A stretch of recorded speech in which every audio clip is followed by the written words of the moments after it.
Ladies and gentlemen, boys and girls, I always thought it was the coolest thing while visiting open mics to be able to go on the first Wednesday of every month to Half-Price Bookstore for a community poetry reading that Tom Woodruff would sponsor. He is an Australian citizen and a transplant to Austin, Texas, and he ran this on the first Wednesday of every month. And it stinks with pandemic times that we cannot be together for that, but in honor of that, I am doing like what I would normally do and have these multiple readings from 1 to 3 in the afternoon Central Standard Time and show poetry from most very recent Scars publications, magazine books, and issue collection books. I hope you enjoy this. I'm going to do a couple of sets of readings from this book from the most recent release from Down in the Dirt magazine. Founded in 2000, supplemented originally in 1994 to CC&D magazine. But this poem, this book title, which book titles are derived from accepted writings within the book, is titled Sprung from Grief, which is why I thought it was so appropriate to have a statue of the grief memorial. I can't even remember what it's all called. I can look it up. The Mask of Sorrow monument located on the hill above in an area in Russia that I saw when I was watching Long Way Round, I believe, a motorcycle show with Ewan McGregor and his friend Charlie, driving around the globe in their motorcycles. But I saw this thing and I thought it was the most amazing thing. And when I saw that there was a title called Sprung from Grief, I thought, well, I've got the Grief Memorial. This would be absolutely perfect for it, right? So, if you'd like to know anything about Down in the Dirt magazine, you always go to Scars Publications, scars.tv/dirt, and you can learn about this book. It's also available through Amazon, but I'm going to take a couple of readings from different poems throughout this book for you. I hope you enjoy them. Something I would always say with Tom is oftentimes we would put a little poem at the end of a piece of prose, because a prose piece would happen to be, it's really hard to see in these things, and it would cut off and it would just leave a little bit of space. Not enough for a piece of artwork. So we put a tiny little poem in there, like this first one, which is called On the Surface. Everything seems so perfect on the surface. You make sure on the surface you have it all, and without trying you upstage everyone else. But no one sees what your mind goes through. Behind closed doors, you're falling apart. You fear you're losing your mind, but don't tell anyone. Your house of cards is too precariously balanced for anyone to ever consider it's about to fall apart. Your life is supposed to be perfect. So, what then?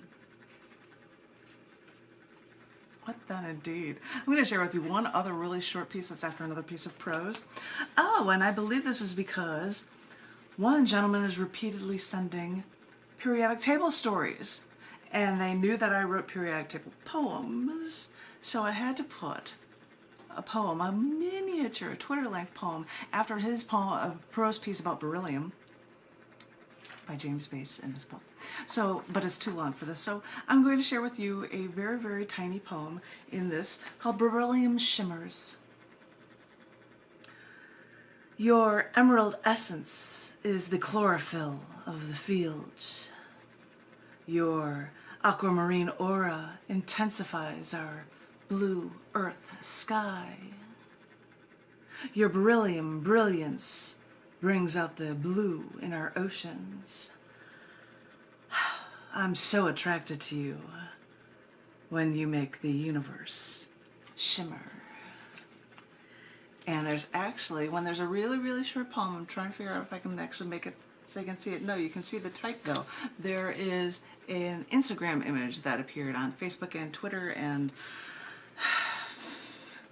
Pinterest, not Pinterest, but Tumblr. And so we try to get poetry out in any way that we can. So I was just trying to get you short poems in as many different forms of media as possible, including these next two, which I have, also have images for.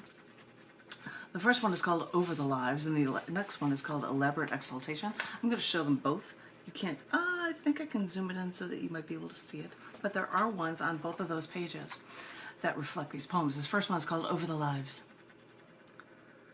People came here, set up their homes over the lives of those who have died, the Polish, the Jews. And they thought that just because they moved here, these terrible fates wouldn't happen to them. If you'd like to know what that poem is about, you have to look it up in the Kuypers section of Scars.tv. I'm not going to tell you. This next one, though, is titled Elaborate Exaltation. These elaborate roads with phenomenal views to the summit of this majestic mountain are for you after you have been this impenetrable fortress. You become the summit, and I must exalt you.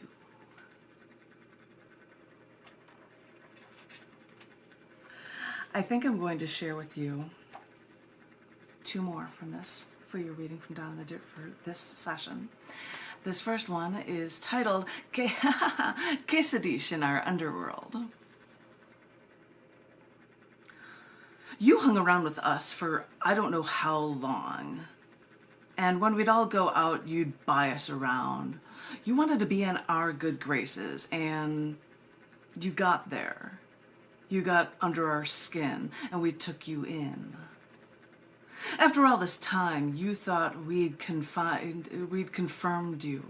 You wanted to be a part of our family. But my outfit isn't that naive. I think my crew knew not to trust someone so willing to suck up. Because we all know you wanted to be a made man, but to us, you became the marked man. We knew you were the one who talked to the cops. You were the stool pigeon. You were the snitch. We may have been blind enough to let you into our fold, but believe me, right now, my eyes are wide open. We've seen the double-crossing you try to keep so well hidden, but you're no friend of ours. This is Quesadich in Our Underworld, and as for us, we don't need to sit down to settle this beef about the real rat. You better hope the contract's not out, 'cause we can smell you from a mile away. Okay, ladies and gentlemen, boys and girls, just to keep things brief, I'm going to end with one more short one from this in honor of Brian Lamont, who passed away 2 years ago, close to this time.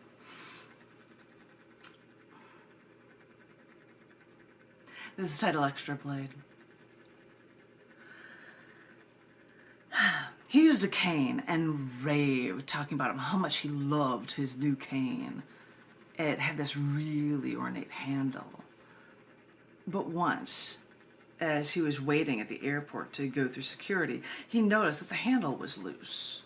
He started to unscrew the top of the cane. Once he did, he pulled out a 14-inch long, thin, sharp blade inside. He was glad that he noticed this before security at the airport stopped him, and he felt bad that he couldn't bring his new favorite cane along with him on his trip. But with this new cane, he was really glad with his discovery. Though he always kept knives on him, this new cane gave him one more hidden extra blade. It was so fun to hear him talk stories like that. So, great characters that are around. I hope that soon we will all get to be able to be near each other again and get out of these COVID times. I hope everyone has been vaccinated and we can finally get herd immunity and can get on with this madness and get onto the madness of our regular lives again, I guess. I hope everyone is remaining safe. I hope everyone's remaining creatively inclined. And keep in mind that if you feel like you're still trapped, know that you are loved and things will get better. And we'll keep this poetic circle alive. Trust me, we will. So I will talk to each and every one of you very, very soon. Thank you very, very much.